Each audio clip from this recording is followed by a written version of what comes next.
It was obvious. It was evident. The Holy Spirit came upon that little group, and they became something new. What they became was the new humanity, of which you read, for example, in Ephesians 3:15. A new man, a himself man. Marvelous thing. And they didn't quite know what it was, except that they did know that now something had happened to them. The Holy Spirit had come into them, and then there was that outward evidence of suddenly they were able to speak in so many different languages and dialects. Evidences of the supernatural. Now, it was not God's intent that such things should continue indefinitely, but as a beginning. Remember now, this was new. Now, there was upon the earth something that had never been there before. A new humanity of people.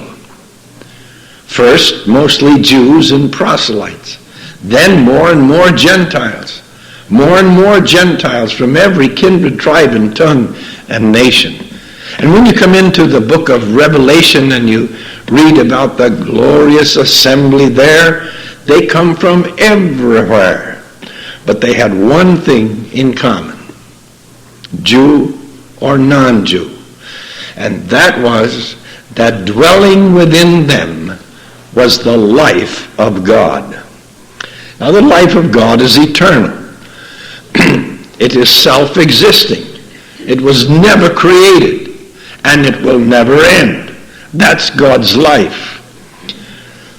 Here we are believing, I hope we are, in dispensational truth.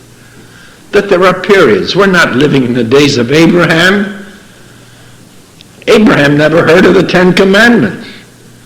We're not living in the days of Israel, who were given the Ten Commandments.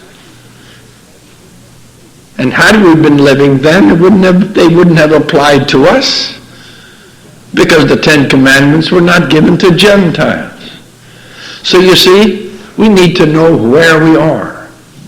And we are living in a parenthesis between Israel's rejection of her Messiah and her Messiah coming back to rescue Israel from destruction.